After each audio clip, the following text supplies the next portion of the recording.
Good morning, good morning, good morning. Happy Sunday, everybody. Glad to be back.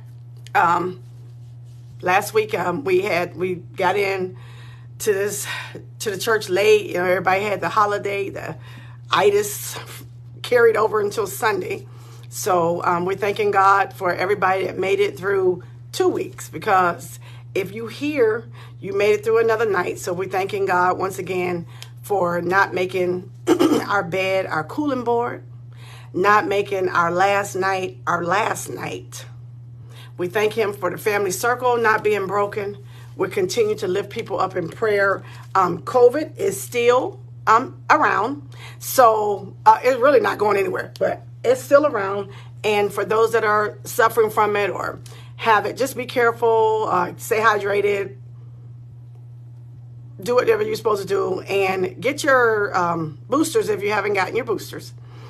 Good morning, everyone. As you guys come in, we're going to continue to lift up First Lady Jaretha Wright and the loss of her sister, one of her younger sisters, out in Los Angeles. So as the family travels these next couple of weeks for her service, we want to lift him up in prayer, as well as her husband, Pastor Maurice Wright, the pastor of the historic St. John in Huntsville, Alabama. We want to keep him lifted up in prayer.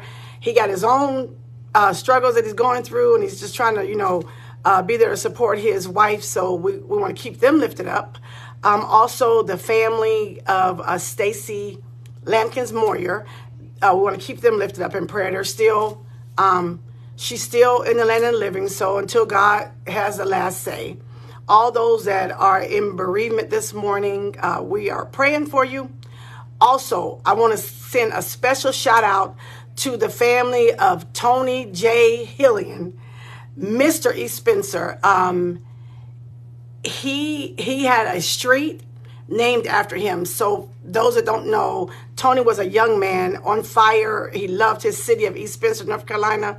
And so they named a street after him. He passed away tragically and suddenly at like the tender age of in his 40s. So we want to thank God for his family, and we want to thank God for his legacy, as well as his grandma, Essie Mae. We're just thanking God that he is still getting his flowers.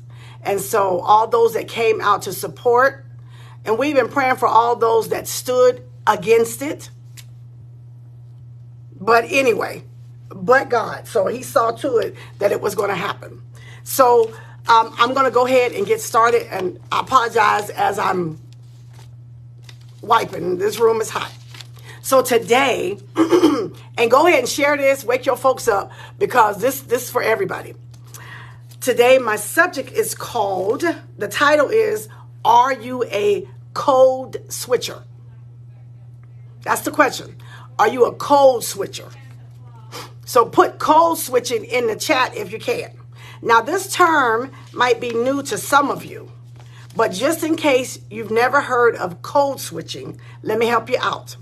The term code switching refers to when a person changes their language or dialect throughout a single conversation, and sometimes even over the course of a single sentence. It's when we talk or act one way around one group of people whom we are familiar with, versus the way we talk and act around another group of people who are different than us.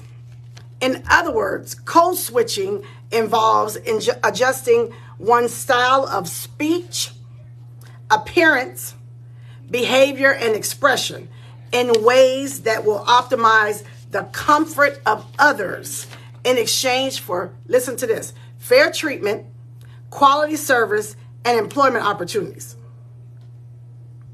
Let me say that again. Code switching involves adjusting one style of your speech, how you dress, your behavior, or your expressions in ways that will optimize the comfort of others. Not the comfort of you, but the comfort of others in exchange for fair treatment, quality service, and employment opportunities. Now, just think about what I said. I said we code switch to make people who are different than us feel more comfortable. and for our ability and willingness to code switch. In return, we get fair treatment, quality service, and employment opportunities. And maybe it's just me this morning, but no way in the world is this a fair trade. The fact that I have to change the way I talk, the way I dress or wear my hair, the way I act or behave, the way I express myself, or for my facial expressions. But here we are to make somebody else feel comfortable. See, code switching happens most times in areas or spaces where there is already a negative stereotype of black and brown people in existence. So most times, so what I'm trying to say is we're the ones that are doing the code switching, which represents the opposite of what is considered appropriate behavior or the norm for a specific environment. And so what I'm trying to say is when we get around others, we feel like we have to talk like them, act like them, just to fit in or be accepted. Now, I understand that in this life, not everybody is going to like you or treat you fairly, no matter what. It doesn't matter how nice you are to them. It doesn't matter how professional you are to them.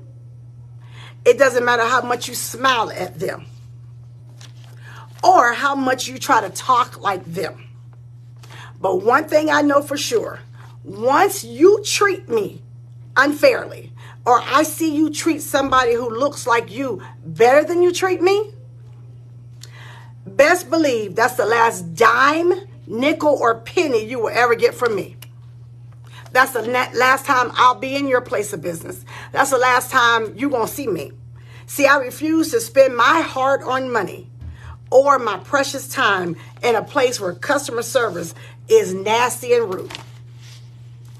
And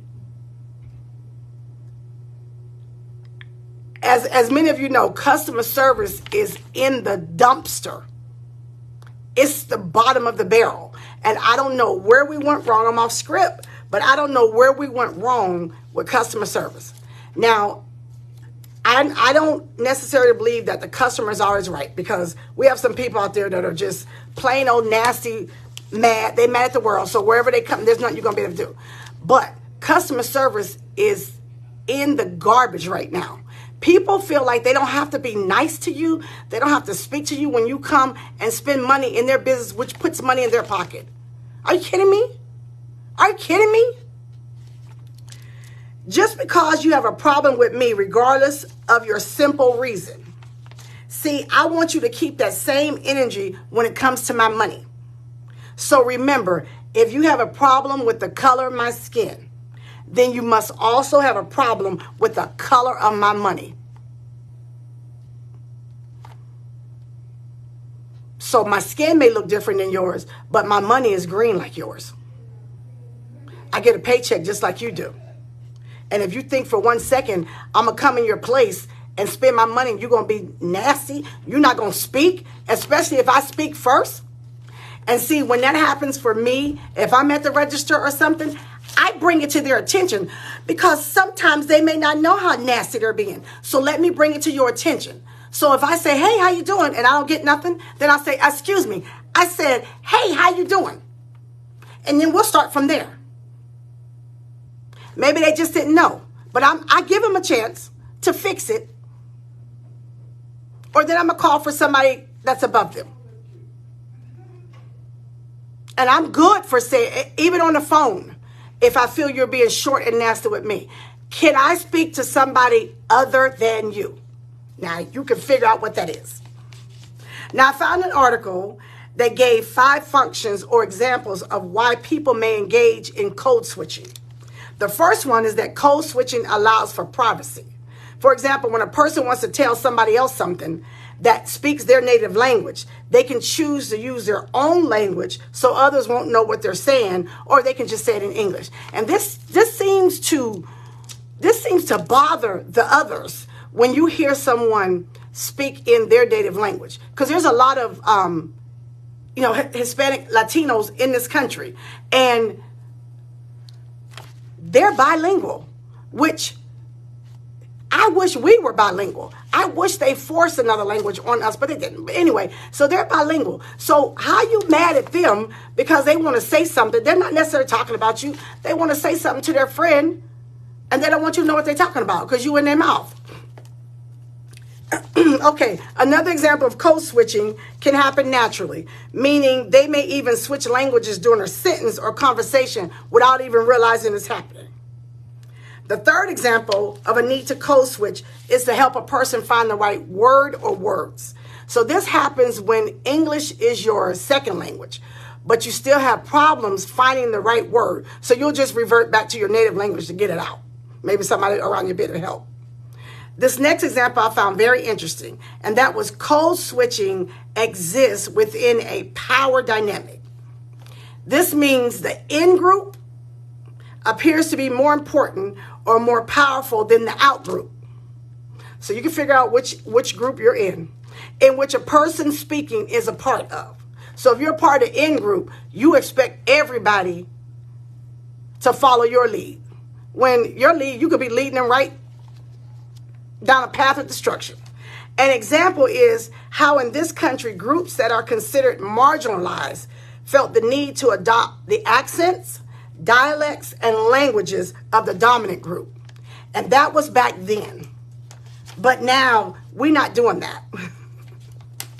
If we from the South and we got a Southern twang, you're going to have to come get the Southern twang. But you know what I'm trying to say.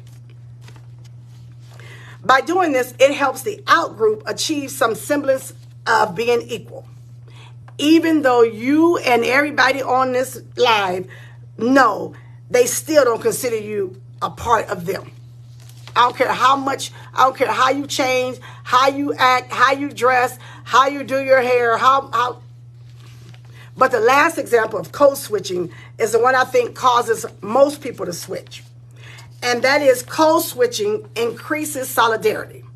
This helps to increase the bond between speech communities.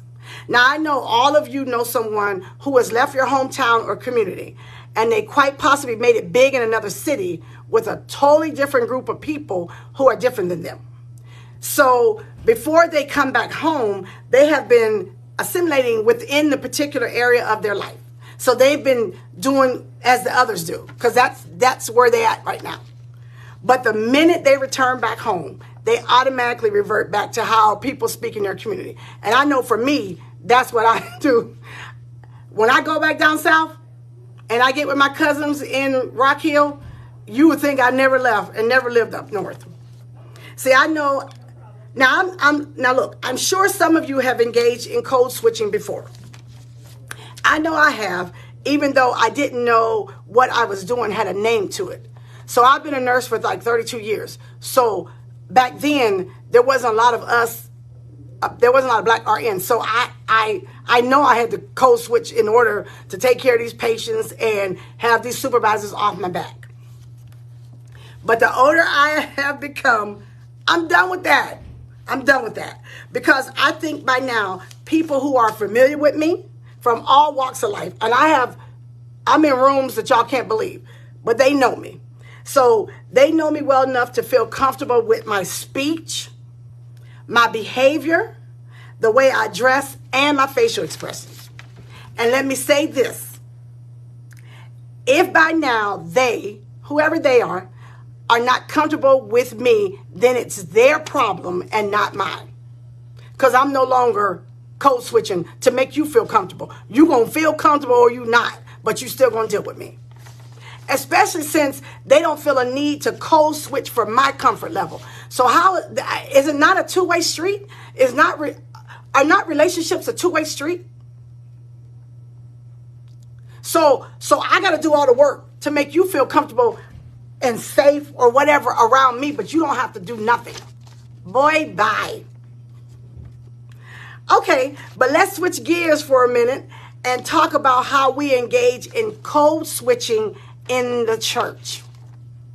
Now, I know you all didn't think I was going to let you guys off that easy. You know I always switch it. So this is my definition of code switching. It's not what you're going to find when you Google. Now, I know some of you are going to tell me that code switching doesn't happen in the church, but I beg to differ. Put on your listening ears and lean in. See, we might not think we do it because everyone or the majority of the people in church look like us. But I promise you it happens. See, it happens on your steward and trustee boards, your deacon boards.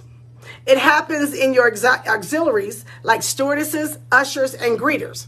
It happens in the choir, on the praise team, and in the liturgical dance ministry. And you want to know how I know? That's a great question. Because I've seen how people treat other people from both sides of the track. Meaning, I've seen how you greet people who you think have a little something when they come to church. But I've also seen how you greet people who you think don't have two nickels rubbed together. So you think ain't nobody watching. You think ain't nobody peep your game.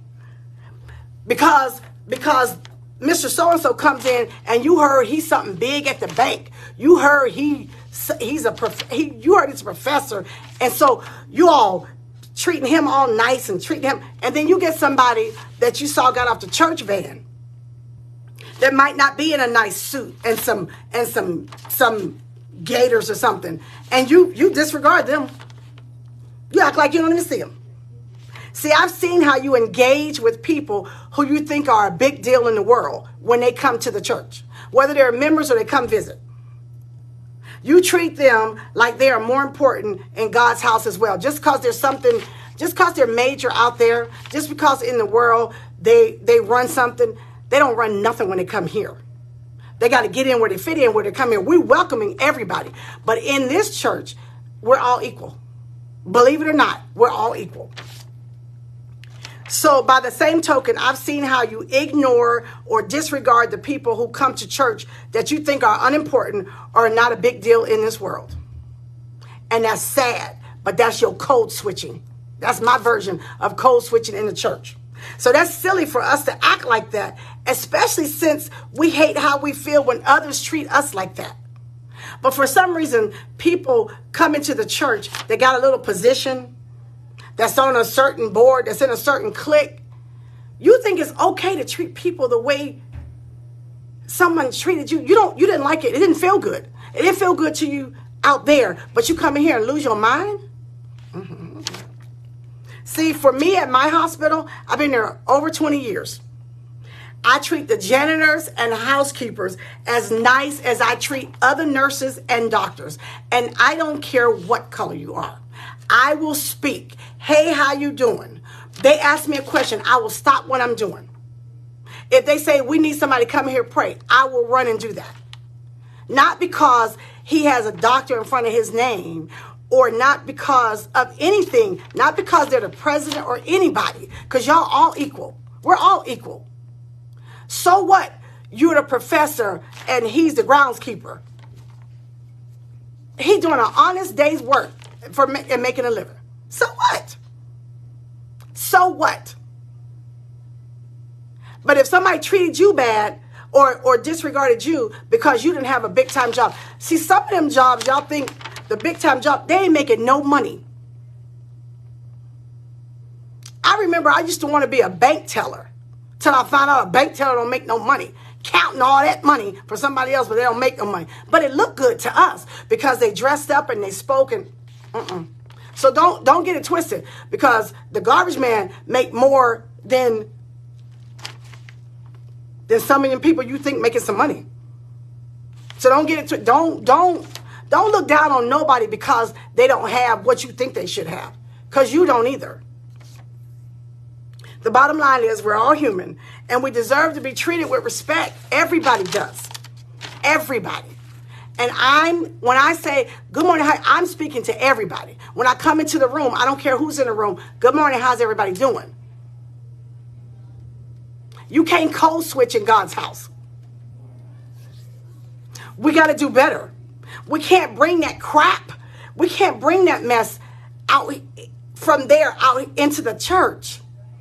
Who you think that's right, Treson. Everybody deserves dignity. Who do you think wants to come to a church where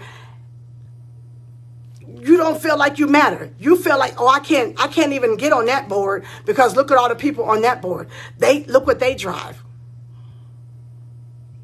And they making payments for a car just like you got your bus pass. So for those of you that are on that board that think you're better than somebody else, let me get you here. You're not. Pastor and I, we don't have any, there's no big, what is it? I don't know. There's no big people in this church. We have doctors, lawyers, judges, we have everybody here. We have groundskeepers. We have people that don't have a job. We have people on disability. They're all the same. He'll go to the hospital and see all of them. He going to your family's funeral. He don't care what you do because not everything revolves around your $2 or $3 that you put in. Just know that your $2 or $3 is not going to get you into heaven. I don't care if you build a church for God. That's not going to get you into heaven. There's only one way to get into heaven.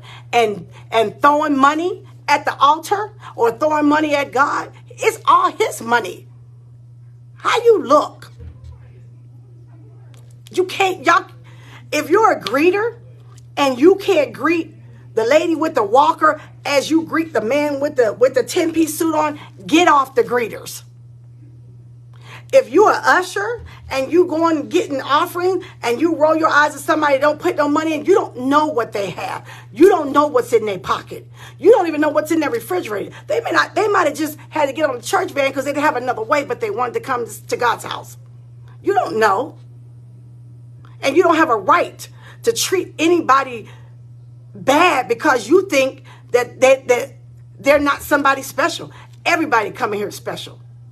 Everybody. When we came here 6 years ago, this Bond Hill community felt like they weren't even welcome in this church because you got this big, beautiful, empty building, it was, and you had a few nice cars in the parking lot. You still got some nice cars in the parking lot, but you also paying nice car notes too, but that's another subject. But everybody is welcome, whether you ride the bus or have a car or the limo drops you off. This Bond Hill community is welcome in this church.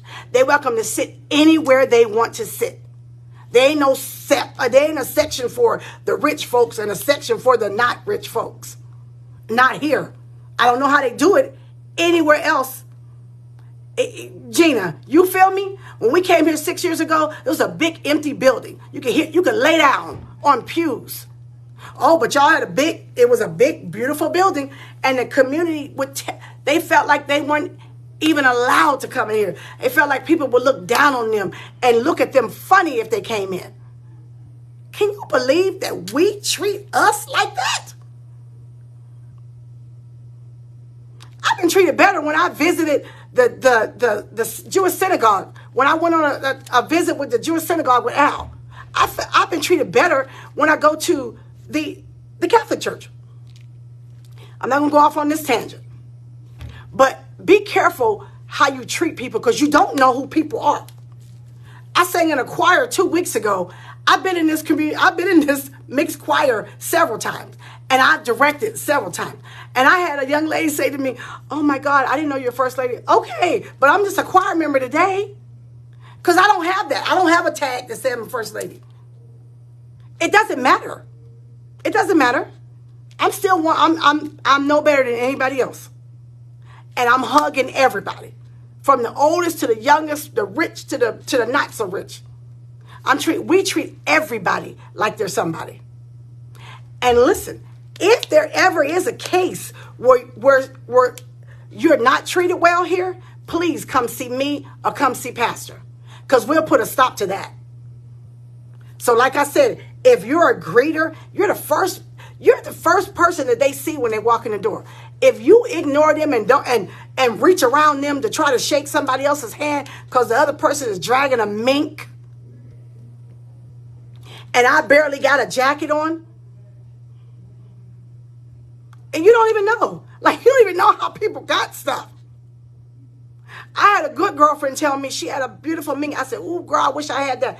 She told me, be careful when you wish for stuff. Because she said, this was my mother's coat she gave to me before she died. She said, I'd rather have my mother here than 10 mink coats. So be careful when you see these people dressed up. They're window dressing. They put on all this stuff and go back home. They're miserable. They're empty. They don't have family. No, their kids don't want to be around them. People don't want to be around them. So they come here and try to put on a big air. I was a psych nurse. And trust me, I can see through all of that. So, okay. All right. Well, I'm going to get off here. So listen, stop that code switching in church. Don't be a code switcher in church, because all y'all equal. You're all equal. Everybody's important in God's house. Because some of these people that y'all think so important, you're going to get up there and going to be looking for them. And we see all these. I saw, I'm going to let you go with this. I saw a post that said, we keep hearing all these rest in heaven or happy heavenly birthday. And the thing said, ain't nobody go to hell. So don't be fooled by the package. Don't be fooled by the outside. Don't be fooled by all the dress and the hair and the nails. Don't be fooled by that. Because they're not fooling nobody. And not me anyway. So listen, y'all have a blessed week. If you think this message will help somebody, share this to everybody that go to a different church. Send this to the pastors at the church. Make sure that their members at the door that are greeting people are not code switching. All right. You have a blessed week, and I'll see you guys next week.